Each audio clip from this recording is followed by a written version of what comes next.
নেতায় নেতায় দ্বন্দ্ব, আর এই দ্বন্দ্বের কারণে ত্রাণ থেকে বঞ্চিত পানিবন্দী মানুষগুলো। হ্যাঁ প্রিয় দর্শক, এমন দৃশ্য এসে আমরা দেখলাম লালমনিরহাটের হাতীবান্ধা উপজেলার পাটিকাপাড়া ইউনিয়নে। আমরা এই পাটিকাপাড়া ইউনিয়নে সকাল থেকে অবস্থান করছি। আমরা এই পাটিকাপাড়া ইউনিয়নের তিস্তা নদীর যে চর অঞ্চলগুলো, সেই চর অঞ্চলগুলো ঘুরেছি। এই পাটিকাপাড়া ইউনিয়নের 9টি ওয়ার্ডের মধ্যে 7টি ওয়ার্ড কিন্তু তিস্তা নদীর তীরবর্তী। গত কয়েকদিনে এই তিস্তা নদীর ভাঙ্গন এবং পানিবন্দিতে 2 শতাধিক পরিবার নদীগর্ভে বিলীন হয়েছে এবং 2000-এরও বেশি পরিবার পানিবন্দী হয়ে পড়েছে।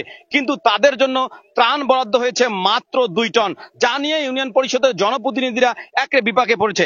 আপনাদেরকে জানিয়ে রাখি যে এই যে লালমনিরহাটের হাতীবান্ধা উপজেলার যে ক্ষতিগ্রস্ত ইউনিয়নগুলো আছে বন্যায়, তার মধ্যে সবচেয়ে বেশি ক্ষতিগ্রস্ত ইউনিয়ন হলো ডাউয়াবাড়ি এবং পাটিকা পাড়া। এই পাটিকাপাড়াতে আমরা এসে দেখেছি যে 7টি ইউনিয়নের 2 শতাধিক পরিবার কয়েকদিনে নদীগর্ভে বিলীন হয়েছে এবং 2000-এর বেশি পরিবার পানিবন্দী হয়ে পড়েছে। কিন্তু এই লোকগুলোকে সেভাবে ত্রাণ দেওয়া হয়নি, অথচ পাশের ইউনিয়ন ডাউয়াবাড়িতে 9 টন ত্রাণ বরাদ্দ করা হয়েছে। আপনাদেরকে যদি বলি যে এমন ইউনিয়নও আছে যে ইউনিয়নের সঙ্গে তিস্তা নদীর কোনো সংযোগ নেই, বন্যায় ওই ইউনিয়নের কোনো মানুষ ক্ষতিগ্রস্ত হয়নি, অথচ ওই ইউনিয়নগুলোতে ত্রাণ বরাদ্দ দেওয়া হয়েছে। অথচ ক্ষতিগ্রস্ত ইউনিয়নের একটি ইউনিয়ন হলো পাটিকাপাড়া ইউনিয়ন, সেই পাটিকাপাড়া ইউনিয়নে সেভাবে ত্রাণ দেওয়া হয়নি। অর্থাৎ এটি যেটি আমরা জানতে পেরেছি, উপজেলা নির্বাহী কর্মকর্তার সঙ্গে আমরা কথা বলেছি, কথা বলে আমরা যেটা বুঝতে পেরেছি নেতা নেতার দ্বন্দ্বের কারণে বঞ্চিত হচ্ছে এই পানিবন্দী মানুষগুলোকে। এই পানিবন্দী মানুষগুলোকে নিয়ে নোংরা রাজনীতি হচ্ছে। তাই পানিবন্দী মানুষগুলো বলছে যে আপনাদের নেতায় নেতায় দ্বন্দ্ব থাকতে পারে, আমাদের কি অপরাধ, আমাদেরকে আপনারা ত্রাণ থেকে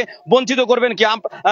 আমরা দেখছি পাটিকাপাড়া ইউনিয়ন পরিষদের চেয়ারম্যান মজিবুল আলম শাহাদাত মাত্র যে 2 টন চাল পেয়েছে, সেই 2 টন চাল 10 কেজি করে হলে 200 পরিবারের মাঝে দিতে হবে, কিন্তু তার ক্ষতিগ্রস্ত পরিবারের সংখ্যা 2000। তিনি সেই চালটুকু নৌকায় নিয়ে তিনি কিন্তু বাড়ি বাড়ি গিয়ে সেই ত্রাণ বিতরণ করছে।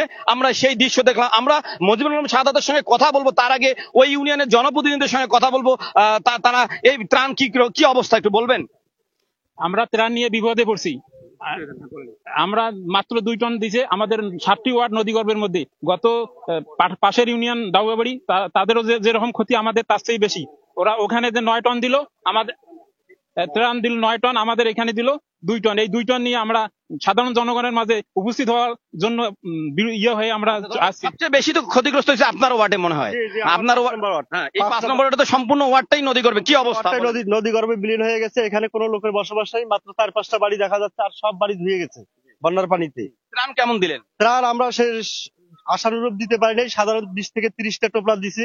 এটা চেয়ারম্যান মহোদয় আমাদের আনিয়ে এখানে আমাদের সাথে যৌথভাবে দিলেন। যে ত্রাণ চেয়ারম্যানকে দিয়েছে, এই ত্রাণ দিয়ে চেয়ারম্যান কোনোভাবেই সম্ভব নয় তার কভার করা। আমাদের প্রিয় দর্শক, আপনাদেরকে জানিয়ে রাখি যে এই 30 টন, আমি যদি ভুল না বলি, 30 টন চাল বরাদ্দ হয়েছে এই পানিবন্দী পরিবারগুলোর জন্য। এই 6টি ইউনিয়নের মধ্যে এই পাটিকাপাড়া ইউনিয়নকে দেওয়া হয়েছে মাত্র 2 টন, অথচ পাশের ডাউয়াবাড়ি ইউনিয়ন একই ক্ষয়ক্ষতি। সেই পাটিকাপাড়া ইউনিয়নে দেওয়া হয়েছে ডাউয়াবাড়ি ইউনিয়নে দেওয়া হয়েছে 9 টন, সেন্দুন্না ইউনিয়নে দেওয়া হয়েছে 3 টন, তার পাশের ইউনিয়ন যেখানে তেমন ক্ষতি নয় সিঙ্গিমারি ইউনিয়ন, সেখানে দেওয়া হয়েছে 4 টন। অথচ ক্ষতিগ্রস্ত একেবারে, আমি প্রথম থেকে বলছিলাম যে 2টি ইউনিয়ন সবচেয়ে বেশি ক্ষতিগ্রস্ত, ডাউয়াবাড়ি এবং পাটিকাপাড়া। সেই পাটিকাপাড়া ইউনিয়নে মাত্র 2 টন চাল বরাদ্দ, যা দিয়ে একেবারে হিমশিম খেয়েছে জনপ্রতিনিধিরা। কেন এইরকম কম ত্রাণ বরাদ্দ এবং এই ত্রাণ নিয়ে কি অবস্থা, আমরা সরাসরি কথা বলবো ওই ইউনিয়নের চেয়ারম্যান মজিবুল আলম শাহাদাতের সঙ্গে। কি অবস্থা বন্যা এবং নদী ভাঙ্গা মানুষগুলোকে আপনি কতটুকু ত্রাণ দিতে পারছেন? বিসমিল্লাহির রহমানির রহিম। আপনারা ইতিমধ্যে অবগত আছেন গত কয়েকদিন আগে যে বন্যাটি হয়ে গেল। আসলে হাতীবান্ধা উপজেলায় 6টি ইউনিয়ন মোটামুটি আমরা তিস্তা নদীর কবলে বরাবরই পড়ে আসি। তার ধারাবাহিকতা এবার যে বন্যা মৌসুমে আমাদের এই পাটিকাপাড়া, ডাউবাড়ি, সিন্দুন্না, গড্ডিমারি, এই 4টি ইউনিয়ন সবচেয়ে বেশি ক্ষতিগ্রস্ত হয়। আসলে আমাদের এলাকার মানুষ, বিশেষ করে ভুট্টায় বিপ্লব ঘটিয়ে আজকে কিন্তু মানুষ ত্রাণ চায় না। মানুষ তিস্তা মহাপরিকল্পনা বাস্তবায়ন এবং নদীর পানির যে প্রবাহ সেটা সঠিকভাবে প্রবাহিত হোক। তারপরেও এই তিস্তা পাড়ার মানুষ একটা বছরে স্থায়ী থাকতে পারে না। 7 দিন আগে একখানে যদি বসত বাড়ি ভেঙে যায়, 7 দিন পরে আরেকবার সরাই নিতে হয়। আসলে যে পরিমাণ ত্রাণ দেয়া হয়, আসলে ত্রাণের কথা বললে এই পাটিকাপাড়া ইউনিয়নের উপর দিয়ে কিন্তু ডাউবাড়িতে পানি যায়, সিন্ধুন্নার উপর দিয়ে কিন্তু পাটিকাপাড়াতে পানি আসে, গড্ডিমারি তিস্তা ব্যারেজের ওখান থেকে কিন্তু গড্ডিমারি থেকে কিন্তু সিন্ধুন্নায় পানি আসে। তো আসলে ব্যক্তিগত ক্ষোভ আমার প্রতি কারো থাকতেই পারে, কিন্তু তিস্তা পাড়ের বানভাসী মানুষের প্রতি তাদের ক্ষোভ। তারা তো 7ই জানুয়ারিতে জাতীয় সংসদ নির্বাচন হয়, তা তো নৌকা মার্কা জননেত্রী শেখ হাসিনা যাকে মার্কা দিয়েছিলেন, নৌকা প্রতীক, তাকে তো বিপুল ভোটে ইউনিয়নে জয়ী করেছে। হয়তো বা আমার সহধর্মিণী উপজেলা নির্বাচন করেছে, এই কারণেই উপজেলা পরিষদ চেয়ারম্যান পদে নির্বাচন করেছে, এটাই আমার অপরাধ। সে কারণে আজকে আপনারা দেখেন যে ত্রাণ নিয়ে যে বন্টন, সেখানেও বৈষম্য করা হয়েছে। শুধু 2 টন চাউল এখানে বরাদ্দ দেওয়া হয়েছে, এবং গতকালকেও আমরা শুকনা খাবারের বরাদ্দ পেয়েছি। আমার ইউনিয়নে দেওয়া হয়েছে 110 প্যাকেট, অথচ পাশের ইউনিয়নে দেওয়া হলো 400 প্যাকেট, এবং তার সামনের ইউনিয়নে দেওয়া হলো 130 প্যাকেট। আর যে ইউনিয়নে বন্যা সেরকম নেই, সেখানে দেওয়া হলো 130 প্যাকেট। এভাবে বৈষম্য আসলে আমাদের সাথে, আমার সাথে ব্যক্তিগত ক্ষোভ আছে ভালো, এই তিস্তা পাড়ের মানুষগুলোকে নিয়ে যেন রাজনীতি ওনারা না করে। আর বিশেষ করে এই যে ওয়ার্ডে আমরা এখন দাঁড়িয়ে আছি, এটা আমার 5 নং ওয়ার্ড। এখানে 200 পরিবার বসত ভিটা ছিল গত 3 বছর ধরে। ভাঙতে ভাঙতে এবারেও প্রায় 45টা বাড়ি ছিল, 40টা বাড়ি অলরেডি ভেঙে গেছে, আর 5টা বাড়ি আছে। এই পাশে দাঁড়িয়ে আছি, এ পাশে নদী, এ পাশে বাড়ি ছিল, একটা বাঁধ ছিল, এবং এই পাশে সম্পূর্ণ জায়গায় এই বাড়িগুলো এর মধ্যে সরিয়ে নেওয়া হয়েছে। এবং শুধু 10 কেজি চাউল না, আমি জেলা প্রশাসন, উপজেলা প্রশাসনকে অনুরোধ করব, আসলে এই মানুষগুলো তাদের নতুন বাড়িঘর আরেক জায়গায় স্থাপন করতে যে তাদের এই 10 কেজি চাউল, আমরা মনে করি যেটা এমন একটা লজ্জাস্কর ব্যাপার আমাদের জন্য হয়ে দাঁড়ায়। আর বিশেষ করে আপনারা তো আমাদের সাথেই আসলেন আর একটা নৌকাতে, এখানে 2 ঘন্টা লাগলো আসতে। এই 10 কেজি চাউলের জন্য এই লোকগুলা ওই ওপারে যে ইউনিয়ন পরিষদে যায় না, তাদের জন্য খুব কষ্টকর হয়। এই জন্যই বিশেষ করে এই নদী ভাঙ্গন যে বাড়িগুলো আছে, তাদেরকে আমরা 10 কেজি করে চাল দিলাম, এবং কালকে যে শুকনো খাবার ছিল, চিড়া মুড়ি গুড়, 10 কেজি চাউল এবং চিড়া মুড়ি গুড় সহ তাদেরকে আমরা দিলাম, এবং তা 200 পরিবারকে আমরা দিতে পারবো। এখানে 5 নং ওয়ার্ড, তারপরে 6 নং ওয়ার্ড, তারপর 7 নং ওয়ার্ড, 4 নং ওয়ার্ড, 3 নং ওয়ার্ডের আংশিক, 8 নং ওয়ার্ডের আংশিক, আমার 7টা ওয়ার্ড কিন্তু পানিবন্দী, এবং প্রত্যেকটা ওয়ার্ডে কম বেশি কিন্তু নদীগর্ভে বাড়িঘর ভেঙে গেছে।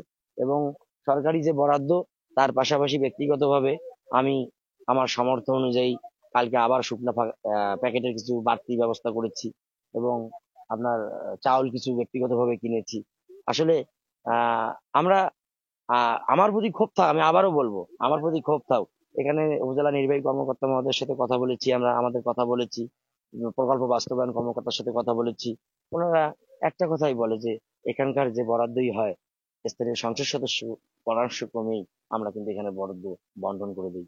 তো আমি অনুরোধ করব যে যে স্থানীয় সংসদ সদস্য আছেন, ওনাকে কিন্তু এই ইউনিয়নের লোক, দেশ স্বাধীনের পর আওয়ামী লীগ সরকারকে এই ইউনিয়নের মানুষ কোনোদিন নৌকা কোনোদিন পরাজিত হয়নি।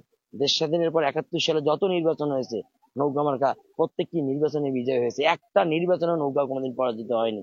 তো এখানে আমার প্রতি ক্ষোভ থাক, আমি আবারও বলবো, কিন্তু আমার এই লোকগুলোর প্রতি যেন অন্যায় করা না হয়। এবং বিশেষ করে যে নদী ভাঙ্গন আমরা 67 জনের তালিকা দিয়েছি, এখনো ভাঙ্গন চলমান আছে। আবার আমরা তালিকা পরবর্তীতে দেব, প্রয়োজনে যদি কালকে আমরা তালিকা প্রেরণ করার পর এখানেও কথা আসছে যে এখানে এত বাড়িঘর ভাঙেনি, আমি অনুরোধ করব উপজেলা প্রশাসনকে, তারা তদন্ত সাপেক্ষে যদি আমাদের নদীগর্ভে বিলীন বাড়িঘর হয়ে যায়, অবশ্যই সেই লোকগুলো যেন, আমার কারণে, আমার প্রতি প্রতিহিংসা আছে সেই কারণে যেন এই মানুষগুলো যেন বঞ্চিত হয় না। আপনাদের মাধ্যমে আমি জেলা প্রশাসক মহোদয়কে অনুরোধ করব, যে উপজেলা নির্বাহী কর্মকর্তাকে অনুরোধ করব, এই বানভাসী মানুষের পাশে যেভাবেই হোক আমরা যতটুকুই পারি যৎসামান্য ত্রাণ দিয়ে হলে যেন আমাদের প্রতি অন্যায় করা যেন না হয়, এবং আমরা যেন তাদের পাশে থেকে তাদের সবসময় যেন সহযোগিতা করতে পারি। ধন্যবাদ মুজিবুল আলম শাহাদাত। প্রিয় দর্শক, আপনাদেরকে জানিয়ে রাখি, হয়তো শিরোনাম দেখে আপনারা বুঝতে পারছেন, নেতায় নেতায় দ্বন্দ্ব, ত্রাণ থেকে বঞ্চিত তিস্তা পাড়ের মানুষ। হ্যাঁ, আমরা এমন বাস্তবতা দেখতে পেয়েছি এই তিস্তা পাড়ে এসে। আপনাদেরকে আবারও জানিয়ে রাখি যে লালমনিরহাটের হাতীবান্ধা উপজেলা তিস্তা নদীর ভাঙনে সবচেয়ে বেশি ক্ষতিগ্রস্ত।